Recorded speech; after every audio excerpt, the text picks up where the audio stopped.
Good evening, everybody. Welcome to another episode of Astral Perceptions, where we discuss everything having to do with high strangeness, spiritual, the paranormal. This is a slightly different show than the other show I do weekly with my co-host Irene Allen, the Paranormal UK radio show, which is more traditional paranormal themed topics. This one we're going to get more into the real high strangeness and different aspects of reality, spiritualism, spiritual views. And so this is the second show. I premiered last week. I hope you all enjoy what we're going to be talking about. I don't have guests lined up yet. I wanted to spend the first couple of shows just talking to everybody and going over some of my thoughts and ideas, things that I've learned and over my years as a paranormal investigator, my own spiritual searching, training, questing, as you could say. So, with that being said, I thought I'd spend tonight talking about my own personal experiences. Now, I have to admit that for the longest time in my life, I was a doubter in the paranormal. And even I denied a lot of things that happened to me when I was younger. I dismissed them out of hand. And that's part of the problem we have growing up in Western society. You know, the paranormal, while it's more accepted these days, when I grew up back in the mid to late 60s, was not accepted.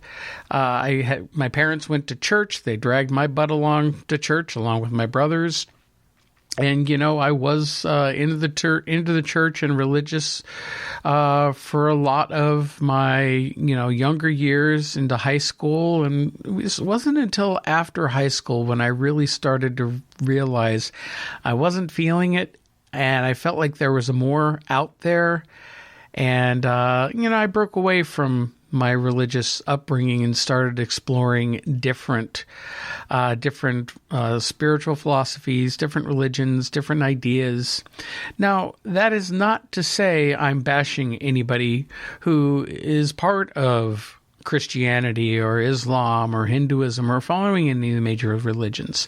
You have to go and follow your heart. You have to follow where your spirit is leading you. And for me personally, it's not for me.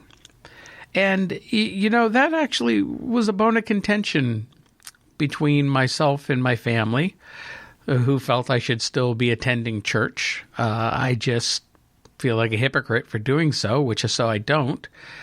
I even had an argument once with my twin brother before he died. He once told me, because he was very, very religious, he joined a Lutheran church, which is his wife's church at the time. And he once told me, as we were having a conversation, that he's going to be very sad when we die because he'll never see me again because I'll be burning in hell. He didn't appreciate it when I laughed in his face, but that's the kind of relationship we had. And because I don't believe in hell, that's me. And I'll explain why as we go along. He also had a lot of problems with a lot of the things that I was doing in researching the paranormal and a lot of the other different ideas that I've had. And he always had an interest himself, but his religious upbringing always made him kind of shout it down. So now my spiritual search has been a pretty long road for me, covering the last 35 years. And I've had some experiences there, especially in the last 20 years as a paranormal investigator. But when I look back on my life, I had to admit that I've had a lot more experiences going all the way back to my childhood. A lot of them I didn't understand at the time. So I figured now would be a good opportunity to share some of those with you. And because I feel many of you may have had similar experiences, and help try to bring some understanding in case you're not sure what it was that you experienced. So let's go back. For several times when I was growing up, I grew up in a suburb of Los Angeles known as Silmar in the San Fernando Valley, Southern California. And, not a lot of people remember this. There was a big earthquake there in 1971, the Silmar earthquake. I was 6 years old. I had chickenpox at the time, so I was stuck inside still mostly. But let me tell you, when you live through a major earthquake, I know there are natural disasters everywhere around the country, from tornadoes to hurricanes to flooding. But when an earthquake happens, especially a big one, it gets your attention. I lived through that one as well as the 94 Northridge quake, which, being older, I remember that one a lot more, and certainly rattles the teeth. But when growing up in my suburban household, it was my parents and my two brothers, my older brother and my twin brother and myself.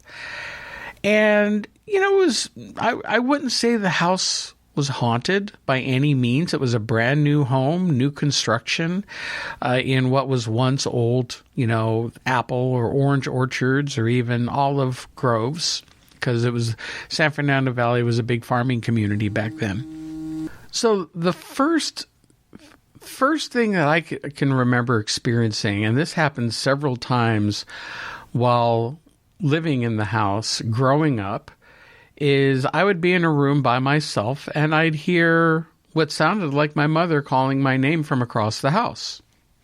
So I'd go out of my room, go find my mother, ask her, "What do you want?" She'd look at me and say, "I didn't call you." And it's like, "Well, I heard your voice calling me." She goes, "No, you're imagining things."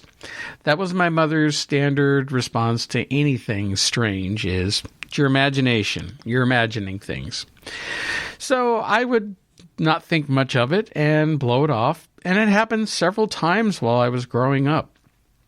And it's not until much later when I had an experience that kind of scared me, because I started to realize that maybe somebody was trying to get in touch with me. Somebody was calling my name, reaching out to me. And so one day in my early 20s, I was still living at home. I was working full time and going to school. And so I'm laying in my bedroom, and I woke up in the morning, and I'm in one of those half awake, half asleep type of deals. But I was awake, and I clearly heard a voice in my room call my name. It goes, "Mark." And I wasn't afraid. It didn't startle me, but I understood that somebody was trying to talk to me. So I responded and I said, "Yes." The next thing I know, all of a sudden, my body felt like it was sinking down into the mattress, and I was suffering from what would now be known as sleep paralysis.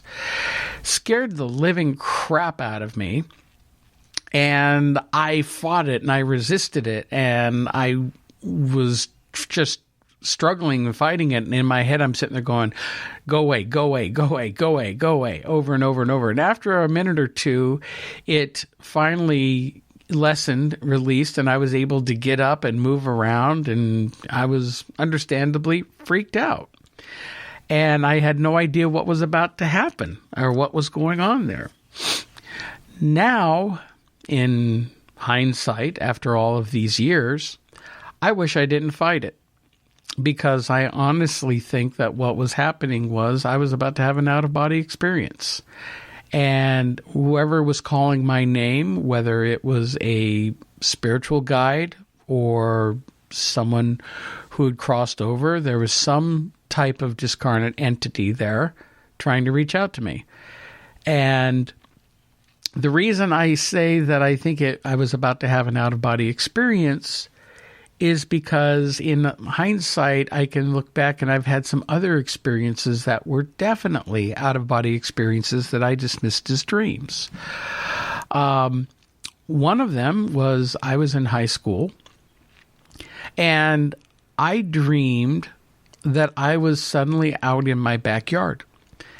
And even though it was the middle of the night, it seemed as bright as day, yet there was this greenish tint to everything that almost looked like when you're looking through a night vision camera and that greenish tint that night vision gives off. It looked like that. And there was somebody in the yard with me that I knew, but I don't remember seeing their face. I didn't recognize them. I just knew them. And I am just in ecstasy because I'm sitting there saying, I knew I was out of my body. And I'm sitting there saying, oh my God, I'm a ghost. This is what it feels like to be a ghost. And I was just enjoying the experience. And I don't remember much about it other than talking with this person and just having a ball being out of my body. And then I woke up. And I woke up and my whole body felt electrified. And when I walking to school that day, and for the next 3 days, with every step, I thought I was going to float off the ground. My entire body felt light. And I didn't understand it again at the time. I didn't know what had happened. I thought it was a dream, just a very, very cool dream. But with the electricity going through my body and me feeling like very light and loose in my body, I realized now it was an out-of-body experience. It seemed like a dream, but the way my body felt afterwards tells me, and the fact that here I am 40 years later still remembering it just as like it happened yesterday, tells me it wasn't a dream. That's a trick there for people to understand. If you have a very vivid dream and it stays with you and you can remember it for years later, it was not a dream. You're either having a form of out-of-body experience or even an astral travel experience. And we're told that a lot of times when we're asleep, our spirit is out wandering the universe. We're out exploring and doing all sorts of different things while the body is asleep. We don't remember it when we wake up because it's happening on a different level of consciousness. Sometimes we might remember some of it. A lot of times we don't. I've had some very vivid dreams, even some that have happened recently. And those dreams stick with me, and I realize that I'm having either an out-of-body experience or a astral travel event. But the one when I heard my name called, again, I really wish I would have let that continued. Now, let me jump forward a bit. I'm going to tell you about a time that I did let it continue. And that was about 21 years ago, 21 and a half years ago, I was moving from California to New Jersey. Why did I move from California to New Jersey? A lot of people ask me that. Like, why would you do that? Well, I couldn't wait to get out of California. I hated California, especially overcrowded, overpriced. Everything was kind of going to hell. Crime was getting out of control. And I always wanted to go and explore different parts of the country. I wanted to move somewhere that had 4 seasons. Well, I got my wish. Here in New Jersey, we have 4 seasons. And now I'm getting sick of shoveling snow. So we'll see where I wind up in the future for myself and my wife and I. So, but anyway, on the trip out here, there was one day after a 14-hour drive, I was spending the night in Indianapolis, and I got a hotel room at about 12:30, 1 in the morning. I immediately went to bed, but I'm a little wired, so I'm laying there in bed, and my eyes are closing, and all of a sudden, I started getting that sensation that I did so many years ago of sinking down into the bed. So this time, I decided not to fight it and see what happened. And I had a very strange experience. I felt like I sunk down into the bed, and then I was somewhere else. It was kind of a void, but yet it was not dark. It was light, but multicolored. It's almost what I would describe as like hypercolored. You know, you've seen like some decals that they used to have or some paint jobs on cars where if you looked at it, depending on the angle you looked at it, the colors would change. And that's what this background, this void area that I was looking at, that's what it seemed like. But in front of me was this object, this geometric shape. And it was round only in that it was a roundish shape. But as I watched it, it would undulate and change into different geometric shapes. The problem was most of these shapes I didn't recognize. They don't exist in our three-dimensional world. Yet it distinctly kept changing shapes over and over and over again. This went on for a minute or two, and then suddenly I found myself back in my body, and I woke up, and it stuck with me all these years, and I still haven't fully figured it out, what it is that I experienced. I have some ideas. I think maybe I was seeing some form of sacred geometry. Another part of me thinks that maybe I was even looking at either my higher self or even a part of the God source, whatever it was. I just knew what I was looking at was important. So if there's anybody out there listening, and if you have some ideas on this, I'd welcome your feedback on this. And I'll mention this several times throughout the show. I really would like to hear from people listening to the show. If you've had your own stories you want to share, you have some thoughts on what I've experienced or am sharing, please feel free to email me at mark, M-A-R-K, at paukradio.com. You can also find me on Facebook. And I definitely welcome everyone's feedback to the show. And so that was a strange experience. Another thing that I would experience since childhood I would have dreams of flying. And let me tell you right now, I freaking loved to fly in my dreams. That is the most awesome feeling in the world. And there were times when I would either be flying or there would be times where I would be in my front yard and I would jump up so high I'd go up over the roof and then gently float down. Or I'd just spring off the ground and float a few feet above the ground and travel and move that way. I never really went too high in my dreams. Although sometimes I do have some memories of dreams where I was flying way up high over, looking down on the mountains and whatnot. And what was funny about those dreams, I always felt great whenever I woke up from one of those dreams. Again, another great indication that I was having either an out-of-body experience or an astral travel event. But I would, when I did my very first plane ride, and I'm sitting there and looking out the window, watching the ground below, it all looked familiar to me, like I've seen things from that perspective. There was one time a few years ago, I got as a birthday gift, I got a flying lesson to learn to fly in a Cessna. So I took that one flying lesson, and let me tell you something, it scared the hell out of me. Because it was nothing like flying in my dreams where you have this total freedom. You're flying in this piece of machinery, and you know what? You can't see that well. You can't see the ground below you because you've got a cockpit you're sitting in, and you can only see out the windows and see a bit of the horizon and the wings, and then the wind's buffeting you, and you're getting some turbulence, and I didn't like it at all. I know there are some people who pilots, they love to fly like that. For me, I prefer flying in my dreams because I have a lot more control over it. Now there will be times where I'll go months to even years without having that type of dream. In fact, I just came off of about 4, almost 5 years now of not having any flying dreams. And I put something out to the universe the other day asking, you know what, I really miss flying. I really want another flying dream. Can I have a flying dream, please? Sure enough, that night I had a flying dream. And I dreamed I was jumping off the ground and floating and going up into the trees and doing whatever. And I woke up feeling fantastic. And I gave the universe a big thank you for that.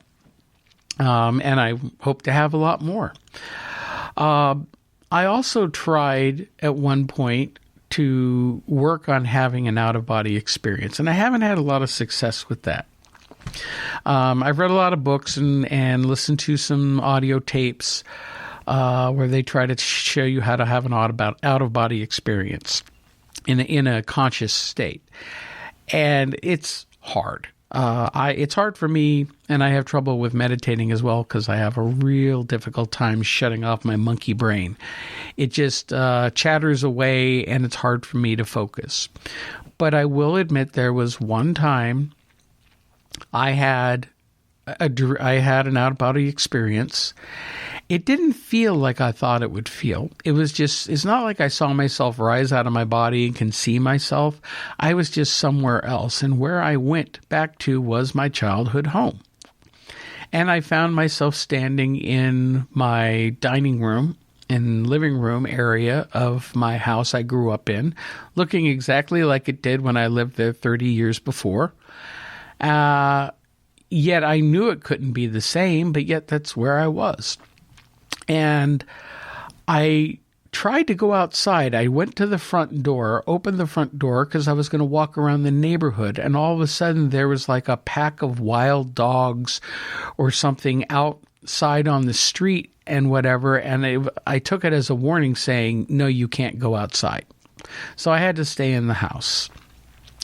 So then I got the idea, hey, there's this big mirror in my dining room. I want to see what I look like.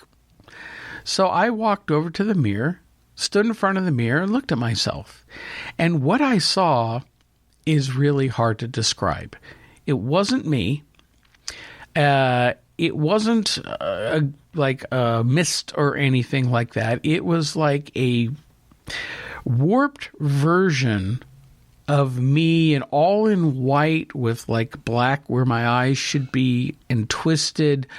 If I'm going to compare it, if you've ever seen the poster for the movie Fear and Loathing in Las Vegas with Johnny Depp, if you haven't seen it, Google it. Okay. And it shows Johnny Depp playing Hunter S. Thompson, and he's all twisted and whatever because it's all supposed to be this drug-induced thing. But the way that they painted Johnny Depp in that poster is very similar to how I looked in the mirror, except I was all white. And it was really intriguing to see. And after a little while, I just woke back up in bed. I don't remember going back into my body, but all of this happened when I was in a conscious state or semi-conscious state. So it wasn't a dream, and I had control. It was very lucid. I could do what I wanted to do. So that was very, very interesting and things. And you know what? I would have this happen to me, and yet I'd be the first one to tell people, oh, nothing ever happens to me, or I've never had a real paranormal experience. And now I look back, I'm sitting there going, what the heck was I doing? Why was I so much in denial? Because sometimes things would happen, and because they didn't happen to my expectations, I would dismiss them. And that's a mistake. Because that's something we're taught to do, is dismiss things like it's your imagination. That didn't really happen. Well, you know what? Yes, it really did happen. And I'm sure there are many of you out there who have had a lot of different experiences. And, maybe you blew them off. Maybe you thought you were having a dream. But I'll tell you, if it was something that happened to you years ago and you still remember it like it was yesterday, it wasn't a dream. It's part of your memories. It's something that happened. Talk about another thing dealing with dreams. Dreams, two dreams that I had. And dreams are very important because even with regular dreams, certain things are going on. In some dreams, you're experiencing a lot of symbolism. And and they help you sort out things that are going on with your life. I've even had dreams that predicted future events.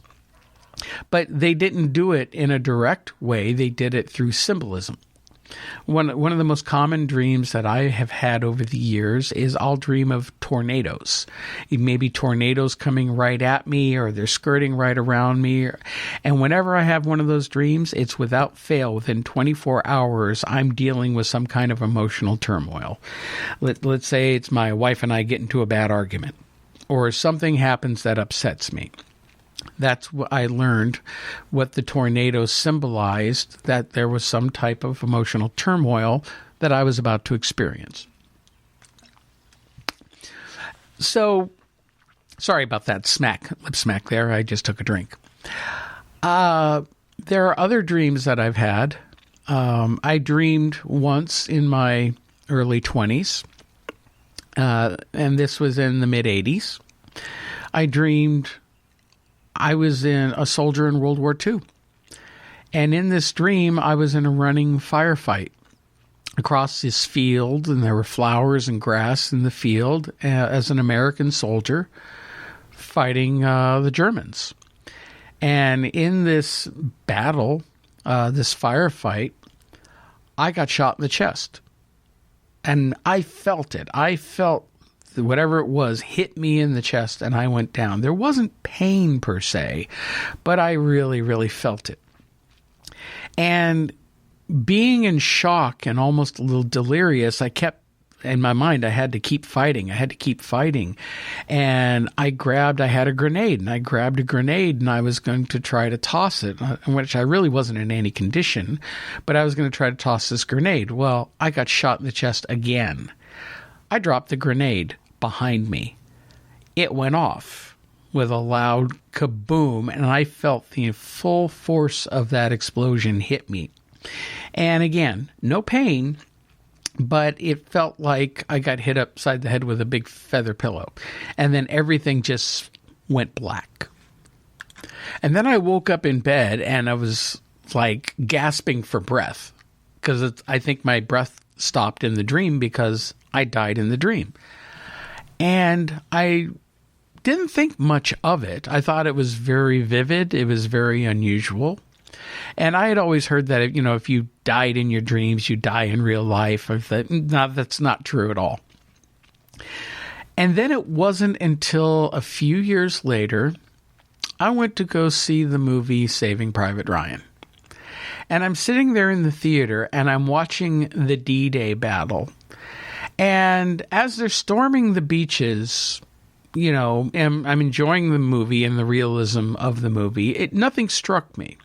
What struck me was later on when they were going off on the mission to save Private Ryan, and they're walking through those fields. That's what struck me. It's like, I remember that. That was what brought that dream coming back to me full force. And I realized that it wasn't a dream. It was a past life memory. It was probably my last life before this one. I was born in 1964, so this would have been almost 20 years later. And I died in Normandy, France. Either on D-Day or D-Day plus 1 or 2. It was somewhere around that time, very early on, right after the invasion of Europe. And I got shot and I died. That's all I can remember of the dream, but it was very, very vivid. Everything I felt and sensed, and even my state of mind, all felt true and real. And so I realized it was a past life memory, and that's really, really stuck with me. About 10 or 12 years ago, I had somebody reach out to me. She was a hypnotherapist, and she was writing a book, and she was trying to collect stories of people with past life memories. And I told her about mine, and she had a regression tape, and she wanted me to listen to it and do this regression and see if I could, have a past life regression, past life memory come through.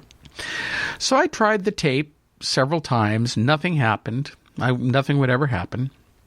until and this is the thing about all of this, keep trying, keep practicing. If you want to have an out-of-body experience, you want to meditate, astral travel, you want to do all of this, don't give up after a few times. You got to keep with it. You got to stick with it. And that's one of the lessons that I've had to learn. So I was doing this, listening to this tape, and then all of a sudden I had a vision of myself in another time. I was standing in what I would call a Victorian era parlor of a house, parlor or library, whatever it was. And I was a young woman. And I was wearing this long green dress. I had long, thick, curly red hair. And I looked around the parlor. I could see that there was these bay windows, and I could tell. And I knew in my mind it was like around the 1860s, 1870s, around that time period.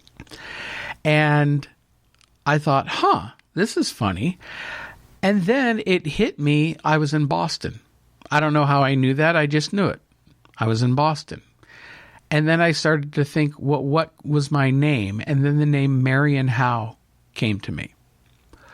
I thought, okay. So then I saw that there was a mirror on the wall. So I walked up and I looked at myself in the mirror, and I saw myself in the mirror. And what was odd about it is I was this young woman, and I still kind of looked like me. I saw some features in her that still kind of looked like me. So I knew my name was Marion Howe, and I lived in Boston, and I was in this Victorian era house. That's all I remember. And then I came out of the regression. So I wrote everything down. But the fact that I had a name and I had a city made me decide I'm going to see if I can find this person.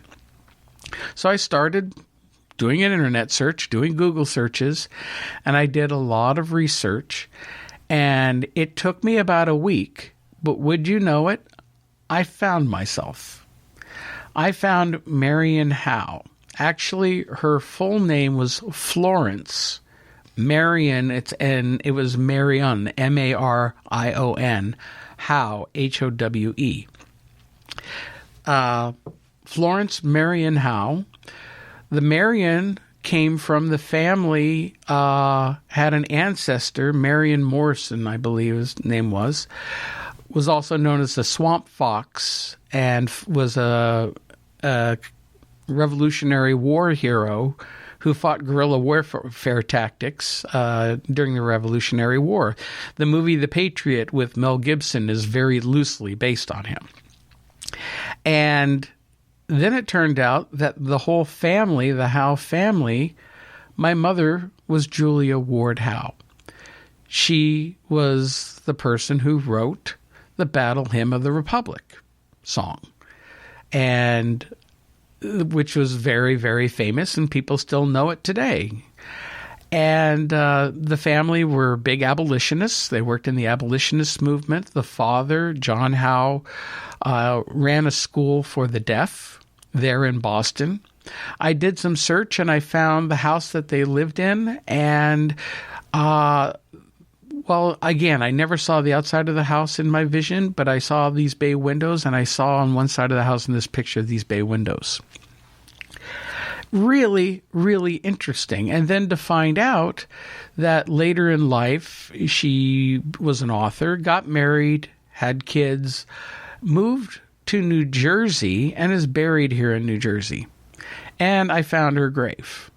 I haven't visited it yet because it's more down in South Jersey and I'm north. But if I want to right now, I could go down and visit my grave. Now, can I sit here and tell you 100%, yes, that was me? Absolutely not. I have no proof of that. But all the pieces fell into place. I was able to take that information that I felt in the dream, all these information that came to me. Like, I had heard of Julia Ward Howe before because I'm a Civil War buff, but I knew nothing of her family. And so to see the pictures, there's a picture of the father surrounded by pictures of all the kids, and there were 3 daughters and 1 son, and the youngest of them in the picture was the girl who looked like me. And it's the same picture of that image as who I saw was in the mirror. So again, fascinating being able to connect past lives. So for those of you who have had dreams or maybe even flashes of memories from past lives, think about that. Write them down.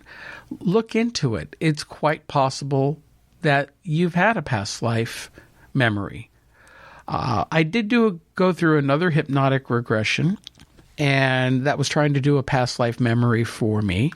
And in that regression, it was not very remarkable. I knew I was in Italy. I was a man. I was pulling a cart which had goods in it. I was a merchant of some kind.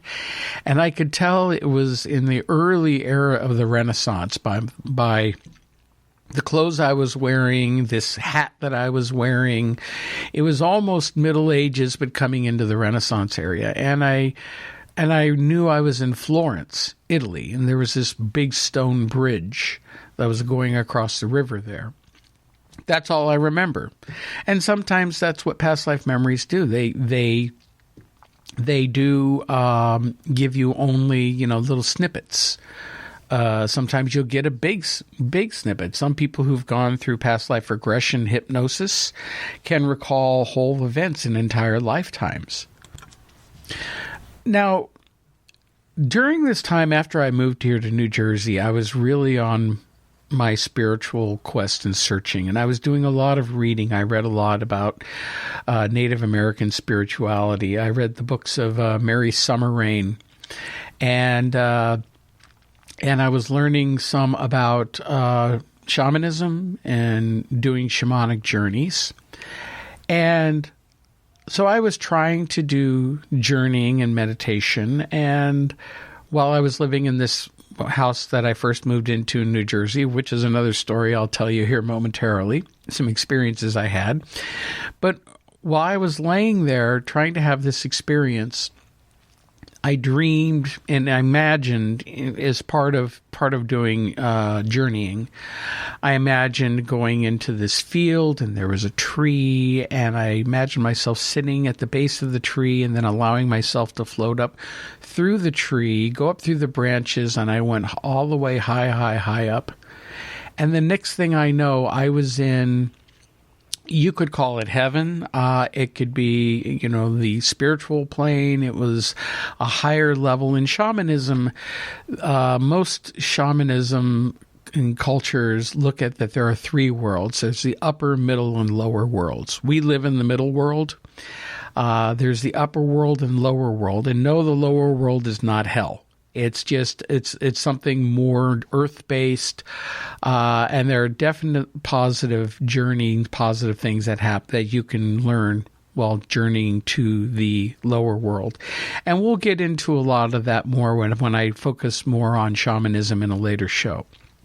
But the purpose I'm bringing this journey up is that in this journey, and I was still in my self-discovery phase, trying to learn a little bit more about myself. I found myself up in this area in front of this huge library. And it looked like, something out of Greece, like the Parthenon, with big marble columns. Everything was white. So I go and I walk into this library, and the corridors and everything, it was so large, it was infinite. It was later on I realized I was in the Akashic Records. Now, the Akashic Records are supposed to be the records that record all of our lives, everything that's happened, every little single thing you've ever done, and for all of humanity. And so I start walking through this library, and I feel drawn to go over to this one little section. And it was a tiny section compared to the rest of the library. But when I went to this section, there was a shelf, and on the shelf, there were a lot of scrolls. And I felt compelled to pull out 2 of the scrolls. And with pulling out each scroll, I got a flash of a former life. The first scroll I pulled out, I was a Roman emperor. Now, do I know which one I was? No. And let's face it, there were a lot of Roman emperors over the few hundred years that Rome existed. Even with the fall of Rome in Italy, you still had the Roman Empire out of Constantinople, now in Turkey. And so there were a lot of different emperors. And I looked up names, and there was like dozens of them I've never heard of. But I feel I was one of these lesser emperors, nobody famous that anybody would know of. But I was still a man in a position of power. Then I pulled another scroll, and I found myself, I was a lady in waiting back during the Middle Ages. It felt like it was in England or France or somewhere like that, where I was basically in servitude to somebody very important. I'm not sure who, but, whether it was a queen or a princess or whatever, and I was just one of the servants who tended to all of her needs. And it hit me that the lessons that I was learning, especially in that period of my life, was lessons teaching me about balance, about the two different lifetimes couldn't have been more different. One, I was a man of power. The other, I was a woman in servitude. And showing me those extremes, there were two reasons for it. It was showing me the two extremes to help me learn about balance and the different lifetimes that we lead, that we're balancing out karma, we're balancing out, the things, the experiences through different lifetimes. And it was also balancing out the masculine and feminine energies. And whether we want to admit it or not, we all have masculine and feminine traits. We all have masculine and feminine energies, and both are equally important. Right now, feminine energy is really taking a front seat because masculine energy has ruled the world for the last few thousand years. And we used to be more female centric in our hierarchy way before what we consider, the first civilizations with Sumeria and all that. I'm talking about way farther back. Again, I'll save that for another show. But there are also a lot of matriarchal societies. A lot of Native American cultures had matriarchal societies. And it was among the Lakota Sioux Indians. They had the tribal elders, the leaders, but, the woman owned the teepee. The woman owned the lodge. And if she got mad at her husband, she could kick him out because he didn't have rights to it. But, they're both the masculine and the feminine serve their purpose. And that was something that I had to learn. And again, the overall balance for that period of my life, I needed to learn. So very interesting experiences. Now, I'm going to jump back in time to when I was in high school. There was another dream I had. And this dream was very important to me because it was showing me what was going to happen in my life, although from a purely symbolic point of view. Now, at the time I had this dream, I was still going to church. I was going to a Presbyterian church in San Fernando. I considered myself a Christian. I was trying to be a very good Christian. And I was very religious because I was really drawn to the spiritual side. And yet I was also starting to struggle with it because my views were changing and there were certain things, and I was kind of being pulled away and towards different directions.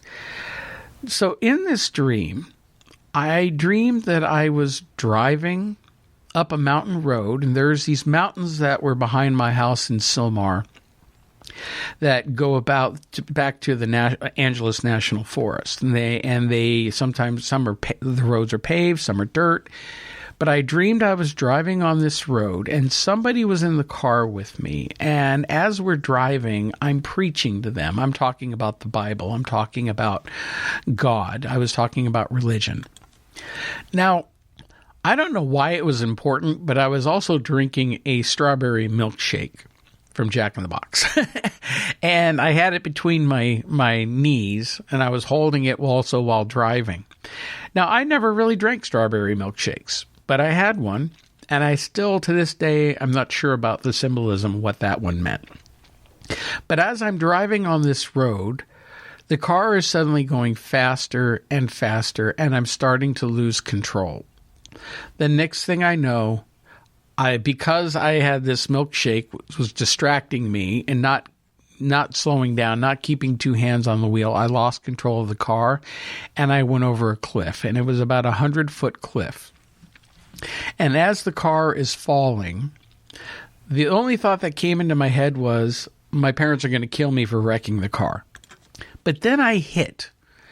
And when I hit the bottom, everything went instantly to black. I mean, it didn't fade to black. It went instantly to black. It stayed black for a very long time. And after a long, several minutes, it felt like I was just in this void. I wasn't even really thinking. I was just almost like I didn't exist. And then suddenly, light slowly started fading into the room. And as the light faded in, I could see this room, which actually looked like my old music room in junior high school where I took band. But in the room was a casket. Surrounding the casket was my family. There was my mother and father. There was both of my brothers. The casket was open. I couldn't see into it from my perspective, but I knew it was me in that casket, and they were all there mourning and crying that I had died. And the real strange part about it was I then looked over to the corner of the room and I saw myself, and that's highly unusual. I never see myself outside of myself in a dream. And yet I saw myself sitting in the corner, sitting on the floor with my arms wrapped around my knees, and I'm watching this scene with a very sad look on my face. Next thing I know, I bolt upright in bed, gasping, scared the living crap out of me. I had no idea what to make of that dream. And it took me years. I used to go up. I knew the mountain roads above Silmar. I used to drive up there. But I've also had some friends and people I know killed up there too. So there were a couple of accidents. One friend was murdered up there. So I refused to go back up there, and I never went back up there for years. Scared me too bad, that dream. And it took a long time, and it took hindsight. It took years for me to realize and understand the meaning of the dream. And the meaning of the dream was that there I was driving a vehicle, which is symbolic for traveling, going through your life. And someone was with me, and I was preaching Christianity and religion to them.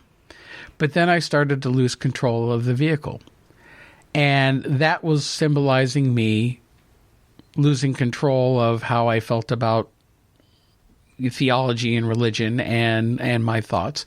And I went over the cliff and I died. It was a symbolic death. And when I woke up and I saw my family standing around the casket mourning me, again, in hindsight, I saw myself sitting in the corner watching everything happening. I was sad about it, but I realized now that the symbolism and what that meant was that was the moment my life changed, and I started on a different path. It didn't happen immediately, but it was from that moment on, slowly, over the next few years, my ideas started to change. I started exploring outside more, looking at different philosophies, looking at different types of spiritualism, opening myself up to new ideas. My family, who was all traditionally Christian, I got a lot of crap for it. As I told you what my brother said, to me earlier, because he's stuck with it. My mother would always get on my case. You should go back to church. And I couldn't, it was hard for me to explain to her because she would never understand that I couldn't go back to church. I don't believe that anymore. It's not what I believe. And there's so much more out there for us. There's so much more to learn. And I'm still learning every day as we go. So, and that's very powerful dream. And I'm going to bet that there are a lot of you out there that have had something similar happen to you in your dreams. Whether it's a past life memory, whether it's something symbolic that, is a changing point in your life. A lot of times in our dreams, we process things that we're currently going through. We'll have a lot of anxiety dreams. I always have anxiety dreams. I'll have dreams where I'm trying to do something and everything in the world is coming up and preventing me from doing it. Typical anxiety dream. I'm not able to accomplish any goals. I'm always hitting obstacles. People are in my way. Or I feel like I'm being persecuted. Somebody's after me. Those are standard types of dreams where we're processing our own fears, our own negative emotions. And then there are the other types of dreams, like I said, where I'm flying, where you dream of other lifetimes, where you even are astral traveling and you'll have very strange experiences. Now, I mentioned earlier that I've had premonitions, precognitive dreams. I've dreamed about things happening in the future. Sometimes, the first couple times it happened, it was over mundane, unimportant things. I was on a baseball league when I used to work at Six Flags Magic Mountain, which was the best, most fun job I ever had. Worked there for several years. And we had a baseball league, and I know we were going to have a game the next day. And I dreamed that night, I was playing in the game and there was going to be a pop fly, and I would, as the catcher, I was playing catcher, I would catch it. Sure enough, we get to the game. The first guy at bat, the first swing he takes was a pop fly, and I caught it just like I did in the dream. Again, why would I dream something like that would seem so unimportant? But yet I did. Okay. Flash forward a few years later. I had a dream not long after I moved here to New Jersey in 2001. It was late summer, and I had this dream where I was standing on the banks of a river.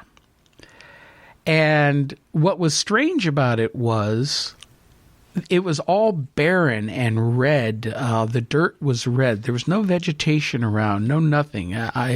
It was a really strange location. And yet across the river, I knew was New York City. But I couldn't see it. And again, it didn't look like, there was no city around, no nothing. Although there was this big white building behind me that I really didn't know what it was. All of a sudden, I saw 2 nuclear explosions across the river, and they went off simultaneously, and both of the mushroom clouds went straight up, and, the stalks formed these very long, tall stalks on these mushroom clouds. Now in the dream, there are other people around me. We're all freaking out, and we're trying to run and get away. And all of a sudden, I saw a 3rd nuclear explosion far to the south. And that's all I really remember of the dream. And I woke up, and at the time, I didn't really think much of it. I just thought it was a strange dream. 2 days later was September 11th. And with the bombings, the airplanes hitting the World Trade Center, and then the plane that hit the Pentagon. And you want to know something? I still didn't make the connection. It took me 2 more days afterwards where I'm watching some of the news footage of what happened, and all of a sudden my dream came rushing back to me, and I realized, oh my God, I dreamed about 9/11. But I couldn't have known what was going to happen because it was all symbolic. It was a very symbolic dream, but the symbolism was there. The 2 nuclear explosions, of the 2 towers being hit, even the way that I thought it was unusual that, whenever you see a nuclear explosion and the mushroom cloud and there's the big puffy part on top and the long stalk going up. Well, the 2 stalks were very long and thin and looked different from what other nuclear explosions looked like. Well, that was showing me the World Trade Center. And then the 3rd nuclear explosion I saw to the south, I live in New Jersey. Washington, D.C. is south of me. And it's about a 6-hour drive, but it's south of me, and when the plane hit the Pentagon. And that dream has stuck with me all these years. It's like, why would I have a dream like that if, for one, I didn't recognize what it was at the time anyway? And 2, even if I did, what could I have done about it? There's a lot of people who have had premonitions of disasters coming up, and then they feel helpless, like, how can you stop it? What could you do about it? And then they get resentful. Well, why did I dream about this? You get depressed. I couldn't do anything to stop it or prevent it. And you know what? The truth is, sometimes we can't. We're not supposed to. It's part of our experience. It's part of us being connected to our existence, to our higher selves, where time doesn't really exist. We've mentioned in other shows before, all time is happening at once. This is how we can have premonition of future events, because in reality, everything is happening at once. Now, the difference being is the future can be affected. While the past is set in stone, you've got the present. The future is more flexible, but that's only because there are different branches of the timeline. There are different realities. You could come to a crossroads and choose to go left or go right. Well, in some forms of reality, you did both. And if you chose to go one way, you would continue down that timeline. If you choose another way, the other way, you would choose another timeline. And while your life might be similar, there's going to be some differences. And there is the theory that for every decision we make, every time we decide one way, we could have chosen another way, and in another reality we did, and we've got to branch off of our timeline into a different reality where we are experiencing those things. Now, I know that's a real heady concept. I've mentioned before, I've interviewed Whitley Strieber, the author of Communion, and he has written about and talked about in his books about during his meditation. He does a lot of transcendental meditation. And in several instances, he's seen himself in different lifetimes.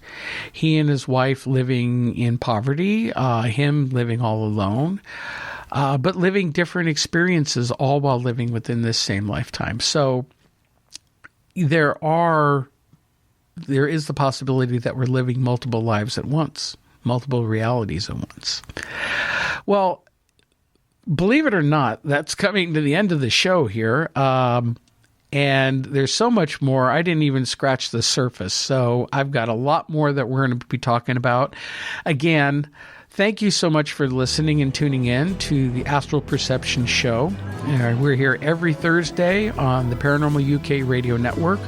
And again, I want to ask people, I want your feedback. You can reach out to me on Facebook. You can reach out to me by email at mark@paukradio.com. If you have stories you want to share, I'll read them here on the show. And eventually I'm going to be having some guests joining me as well to talk about certain subjects. So until next week, thank you all for joining. Have a great weekend ahead, and we'll talk with you soon. Bye-bye.